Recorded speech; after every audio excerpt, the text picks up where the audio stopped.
जय सनातन धर्म की। प्रिय सनातनियों, आप सभी का स्वागत है हमारे इस कार्यक्रम में।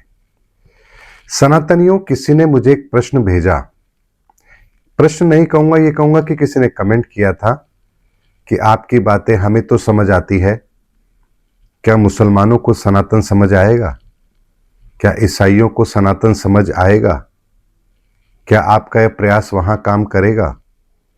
तो सनातनियों, प्रश्न उनका सही है या नहीं है, इसका आकलन आप लोग कीजिए, लेकिन इस प्रश्न का उत्तर क्या है यह मैं आपको आज जरूर दूंगा। सनातनियों, आखिर गुमराह कौन है? हम हैं, वो हैं, या कोई और है? प्रश्न ये है, क्योंकि हमारी पहचान जो हम बनाकर बैठे हैं, वास्तव में हमारी पहचान तो हमें पता है, लेकिन हम मानने को तैयार नहीं हैं। चल एक छोटी सी बात से समझिए। आप कहते हैं ये मुसलमान है, ये ईसाई है, ये बौद्ध है, ये जैन है, ये हिंदू है। आप उनको अलग करके देखते हैं, लेकिन मैं आपसे पूछता हूं, क्या मुसलमान इंसान नहीं है? क्या ईसाई इंसान नहीं है? क्या सिख इंसान नहीं है? क्या हिंदू इंसान नहीं है? क्या जैन इंसान नहीं है? आप कहेंगे हां है।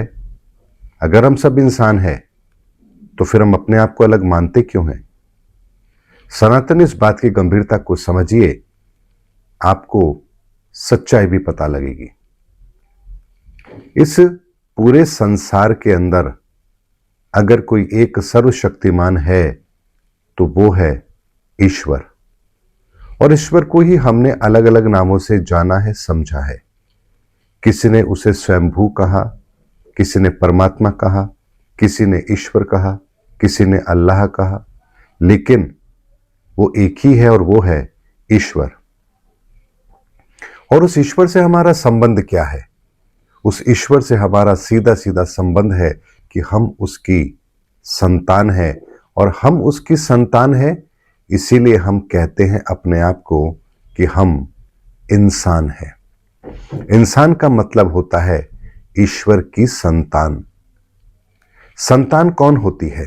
संतान वो होती है जो आपका ही अंश होती है, यानी आपके बिना आपकी संतान पैदा हो नहीं सकती, और जो आपसे पैदा नहीं हुई उसे आप अपनी संतान मान सकते हो, लेकिन वो आपकी संतान है नहीं।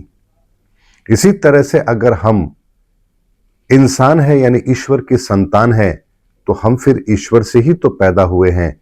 अगर हम ईश्वर से पैदा नहीं हुए तो हम इंसान नहीं हैं, और अगर हम इंसान हैं तो हम ईश्वर से पैदा हुए हैं, इसीलिए हम ईश्वर की संतान हैं। तो यहां पहले हमारी पहचान केवल और केवल इंसान है। अब आप बताइए, क्या हिंदू, मुस्लिम, सिख, ईसाई, जैन, पारसी कहां से आ गया? अब इसके बाद जब हम इंसान बनते हैं, तब हम यहां दो वर्गीकरण करते हैं, या तो स्त्री या पुरुष। जैसे आपसे कोई पूछे कि आपकी कितनी संतान है, आप कहते हैं मेरी 3 संतान है। अच्छा, 3 संतान है? हाँ, मेरी 3 संतान है, 2 बेटी और 1 बेटा। तो पहले आप संख्या 3 बताते हैं, उसके बाद आप कहते हैं कि मेरी 2 बेटी या 2 बेटे 1 बेटी है, यानी आप उसके बाद फिर उनकी संख्याएं बताते हैं। लेकिन जब आपसे पूछा जाता है कि आपकी कितनी संतान है, तो आप यही कहते हैं कि मेरी 3 संतान है। इसी तरह से हम इंसान हैं, लेकिन इंसान के बाद फिर 2 वर्गीकरण होते हैं, स्त्री और पुरुष।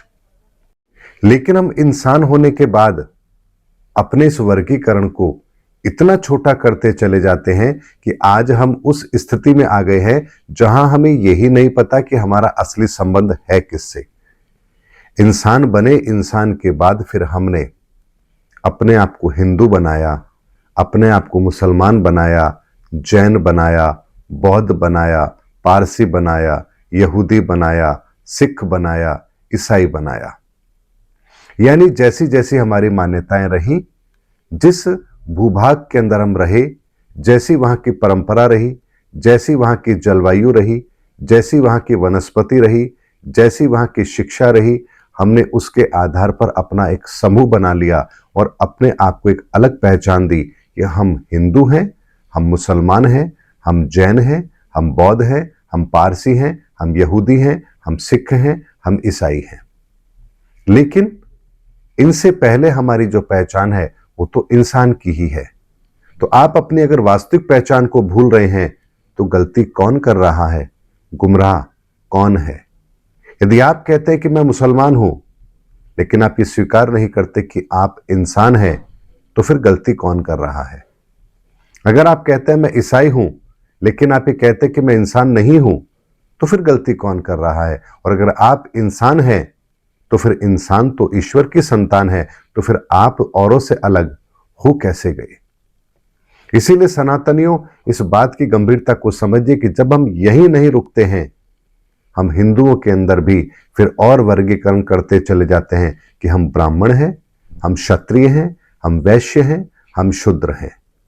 मुसलमान कहता है हम सिया हैं, हम सुन्नी हैं। जैन कहता है मैं दिगंबर हूं, मैं श्वेतांबर हूं। सिख कहता है मैं पंजाबी हूं, मैं सरदार हूं।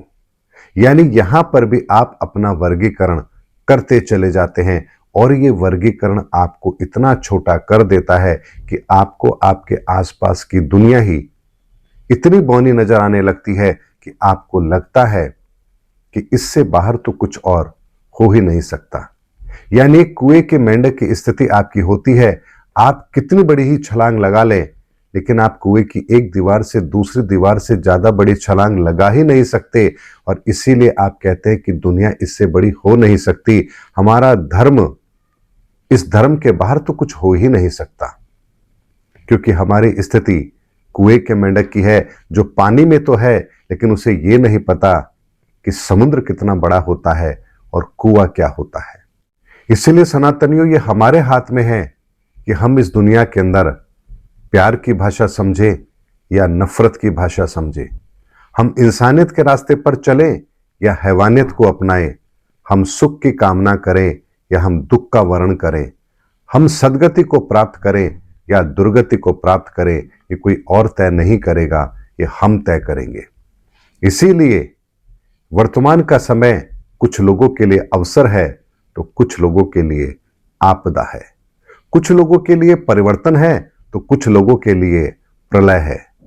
इसीलिए सनातनियों, इस समय पर हमें केवल एक ही बात को समझना है कि हम ईश्वर के साथ संबंध जोड़ना चाहते हैं या तोड़ना चाहते हैं। तोड़ने की कार्रवाई तो हम सदियों से करते आ रहे हैं, लेकिन जोड़ने का अवसर हमें पहली बार मिला है। और पहली बार ये अवसर हमें ऐसा मिला है जो किसी नई विचारधारा को हमारे सामने नहीं रख रहा है, बल्कि हमारी ही विचारधारा को शुद्ध रूप से हमारे सामने रख रहा है कि जो हम मानते आए हैं उसके बारे में हम जानते नहीं थे। अब जब जानने का अवसर आया है तो हम फिर मानने को तैयार नहीं हैं। तो ये हमारी समस्या है। गुमराह हम हैं, कोई और नहीं है। और अपनी गुमराहियत को दूर करने के लिए आपको खुद को अपने भीतर वो समझ पैदा करनी पड़ेगी जो आपको सच दिखाने की ताकत देती है। इसीलिए सनातनियों, इन सब चीजों से बहुत आगे की ये दुनिया है। हम ईश्वर की संतान हैं और इसीलिए हम इंसान हैं। तो जो दौलत ईश्वर की है वो सब दौलत हमारी है। लेकिन यदि हम अपना संबंध अपने पिता से जोड़े ही ना, तो पिता की संपत्ति के हकदार हम हो कैसे सकते हैं। उम्मीद करता हूं सनातनियों, आज का वीडियो आपको ये बताने के लिए पर्याप्त है कि हमारा दृष्टिकोण किस दिशा में है और हमारा दृष्टिकोण होना किस दिशा में चाहिए। हमारे कर्मों का हिसाब हमें देना है। हमें अपनी दुनिया बेहतर बनानी है। किसी और की दुनिया बेहतर बने उससे आपके जीवन में कोई फर्क नहीं आएगा। और आपकी दुनिया बेहतर तब बनेगी जब आप ईश्वर के साथ अपना संबंध कायम करेंगे। उम्मीद करता हूं सनातनियों, मेरा वीडियो आपको जरूर समझ आया होगा। अगले वीडियो में आपसे फिर भेंट होगी। तब तक हमारे चैनल पर बने रहिए। जय सनातन धर्म की, जय धर्म युग की, जय सनातन विश्व।